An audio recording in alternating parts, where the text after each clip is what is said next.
गांव में रहने वाला एक नौजवान लड़का अपने मन के अनियंत्रित विचारों से बहुत परेशान था।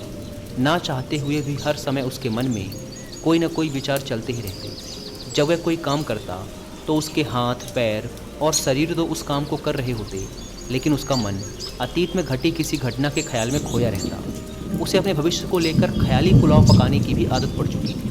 वह अक्सर सोचता कि एक दिन मैं ये करूँगा, वो करूँगा, एक दिन मैं बहुत ही बड़ा और सफल इंसान बन जाऊँगा।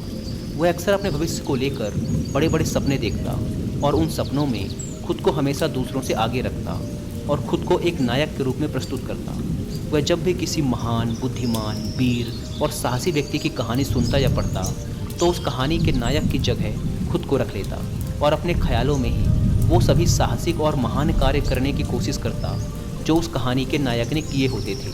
वह अक्सर अपने ख्यालों में सोचता कि एक दिन वह बहुत ही सफल इंसान बनेगा, जिसके पास बहुत सारा पैसा होगा, समाज में खूब इज्जत और मान सम्मान होगा। वह एक बहुत ही सुंदर और सुशील लड़की से शादी करेगा और खुशी खुशी अपना जीवन व्यतीत करेगा। वह कई वर्षों से ऐसा ही सोचता आ रहा था।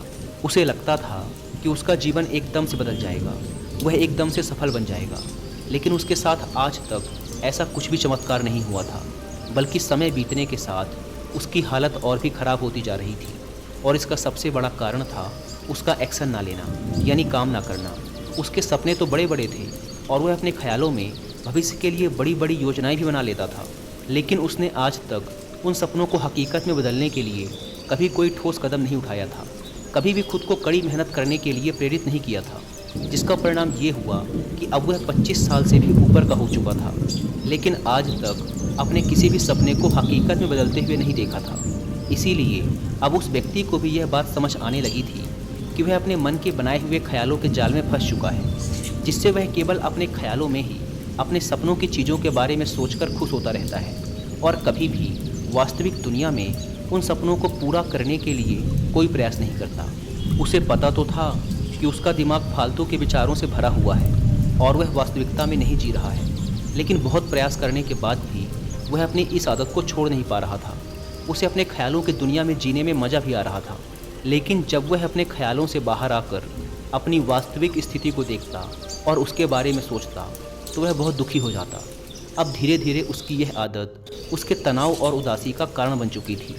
अब वह अपने दोस्तों और घर वालों से ज़्यादा बात भी नहीं करता था, दिन भर गुमसुम और उदास सा रहने लगा था। एक दिन ऐसे ही उदास मन के साथ वह एक पेड़ के नीचे बैठा हुआ था। तभी उसका एक मित्र उसके पास आता है और उससे कहता है, मित्र, हमारे गांव में एक बहुत ही प्रसिद्ध बौद्ध भिक्षु पधारे हुए हैं और मैंने सुना है कि वो मन और मन की शांति से जुड़ी हर एक समस्या का समाधान बहुत ही आसानी से कर देते हैं। मुझे लगता है कि तुम्हें उनसे एक बार ज़रूर मिलना चाहिए, वो तुम्हारी समस्या का समाधान कर सकते हैं। अपने मित्र की बात सुन वह नौजवान व्यक्ति खुश हो जाता है और उन बौद्ध भिक्षु से मिलने चल पड़ता है। थोड़ी देर बाद वह बौद्ध भिक्षु के समक्ष पहुंच जाता है, जो कि एक वृक्ष के नीचे ध्यान मुद्रा में बैठे हुए थे। वह बौद्ध भिक्षु को प्रणाम कर उनके सामने बैठ जाता है और अपनी सारी समस्याएं बताना शुरू कर देता है। वह कहता है, मुनिवर, मेरा मन हर समय असंख्य विचारों से भरा रहता है। इसमें बेवजह के विचार हर समय चलते ही रहते हैं। मैं कोई काम कर रहा होता हूँ तब भी मेरा मन अतीत या भविष्य के किसी विचार में ही खोया रहता है। मैं कितना ही प्रयास कर लूँ पर यह मेरी एक नहीं सुनता। मैं अपने इस अशांत मन को शांत करना चाहता हूँ, इसे खाली करना चाहता हूँ, इसे एकाग्रचित करना चाहता हूँ, जिसमें मैं अब तक असफल रहा हूँ। मुनिवर, मैं आपके पास बड़ी उम्मीद लेकर आया हूँ, कृपया मुझे कोई रास्ता दिखाएं। उस नौजवान व्यक्ति की ये सारी बातें ध्यान से सुनने के बाद बौद्ध भिक्षु ने कहा, जिंदगी खुशहाल और मन शांत तो तभी होगा ना जब जो गलतियाँ कर रहे हो उन गलतियों को करना बंद कर दोगे। क्या क्या गलतियाँ कर रहे हो और मन को कैसे साफ करना है, इस बारे में आज मैं तुम्हें विस्तार से बताऊंगा। ध्यान से सुनना। पहली गलती, पर्याप्त नींद ना लेना। पूरी नींद ना लेना शरीर और मन को कई तरह से नुकसान पहुंचाता है। अगर पूरी नींद ना ली जाए तो याददाश्त का कमज़ोर होना, तनाव, चिड़चिड़ापन, हर समय थका हुआ महसूस करना और चेहरे की चमक होने जैसी समस्याओं का सामना करना पड़ता है। इसके साथ ही कम सोने से समस्याओं का समाधान निकालने की दिमाग की क्षमता पर असर पड़ता है और दिमाग को तुलनात्मक अध्ययन करने में दिक्कत आती है। इसीलिए रोज़ाना कम से कम 5 से 6 घंटे की गहरी नींद लेना जरूरी है। नींद मानव जीवन के लिए महत्वपूर्ण होती है क्योंकि यह हमारे शारीरिक और मानसिक स्वास्थ्य को सुरक्षित रखने का माध्यम होती है। रोज पर्याप्त गहरी नींद लेने से हमारी शारीरिक क्षमता बढ़ती है, मानसिक तनाव कम होता है और जीवन की गुणवत्ता में सुधार होता है। हमारी दिनचर्या में नींद का बहुत ही महत्वपूर्ण स्थान है, क्योंकि यह हमें दिन भर की थकान और तनाव से राहत दिलाती है। यदि किसी कारणवश तुम पूरी नींद नहीं ले रहे हो तो इससे तुम्हारे शारीरिक और मानसिक स्वास्थ्य पर बहुत बुरा असर पड़ रहा है। शारीरिक स्वास्थ्य के पहलू में नींद का अभाव तुम्हारी शारीरिक क्षमता को कम कर सकता है, क्योंकि नींद के दौरान हमारे शरीर की मरम्मत, सफाई और इसके ऊर्जा स्तर में सुधार होता है। लगातार कम नींद लेने से जीवन की गुणवत्ता में गिरावट आने के साथ साथ हमारे शरीर की प्रतिरक्षा प्रणाली भी कमज़ोर पड़ने लगती है, जिससे बीमारियों का खतरा बढ़ जाता है। और मानसिक स्वास्थ्य के पहलू में पर्याप्त नींद ना लेने से मानसिक तनाव बढ़ सकता है और मानसिक स्वास्थ्य पर असर डाल सकता है।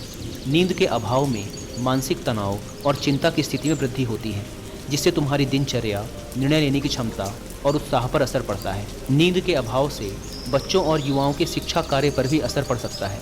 उनकी याददाश्त, समझ और नैतिकता पर असर पड़ सकता है, जिससे उनकी शिक्षा कार्य में प्रगति रुक सकती है। इसके साथ ही पूरी नींद ना लेना तुम्हारी व्यक्तिगत जीवन शैली पर भी असर डालता है। नींद की कमी से तुम्हारे ध्यान, समर्पण और रिश्तों में भी समस्याएं आ सकती हैं। संक्षेप में कहें तो हमारे शारीरिक और मानसिक स्वास्थ्य को बनाए रखने में नींद सबसे महत्वपूर्ण भूमिका निभाती है। अच्छी और गहरी नींद लेकर हम अपने जीवन की गुणवत्ता को सुधार सकते हैं और एक स्वस्थ व खुशहाल जीवन जी सकते हैं। दूसरी गलती, खाने की मात्रा और उसकी गुणवत्ता पर ध्यान न देना और कभी भी कुछ भी और कितना भी खा लेना। कुछ लोगों को ज़्यादा मसालेदार, चटपटा और मीठा खाने की आदत होती है। उन्हें ज़्यादा मैदे, चीनी और तेल से बने सामानों को खाने की आदत पड़ चुकी होती है। ऐसे लोगों को लगता है कि अगर ज़िंदगी में खाने को सीमित कर दिया तो फिर जीवन में बचा ही क्या, ज़िंदगी के मज़े ही क्या। जैसे कि इंसान सिर्फ खाने के लिए ही इस दुनिया में जन्म लेता है। कुछ लोगों को हर समय खाते रहने की आदत पड़ चुकी होती है। भूख नहीं होती तब भी खाए जा रहे होते हैं।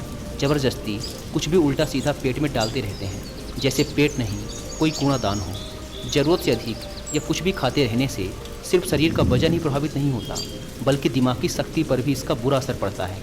मैदा, तेल, चीनी और ज़्यादा नमक से बने पदार्थों का सेवन करने से शरीर का वजन बढ़ने के साथ साथ कई सारी बीमारियां जन्म लेने लगती हैं, और जिसका नकारात्मक प्रभाव हमारी भावनाओं और विचारों पर भी पड़ता है, क्योंकि एक बीमार शरीर व्यक्ति के मन को भी बीमार बना देता है, जिससे व्यक्ति मानसिक रूप से भी बीमार पड़ने लगता है और तनाव व चिंता का शिकार हो जाता है। इसीलिए व्यक्ति को भोजन की उचित मात्रा और उसकी गुणवत्ता पर विशेष ध्यान देना चाहिए। तीसरी गलती, ज़रूरत से ज़्यादा भाग दौड़ भरी ज़िंदगी और ये सोच कि रुकना मना है। कुछ लोगों को लगता है कि ज़िंदगी सिर्फ ऐसे ही चलती है। गलत। भागदौड़ भरी ज़िंदगी कितनी भी हो, लेकिन रुको। अगर भागते ही रहोगे तो ऐसे हाँफ के गिरोगे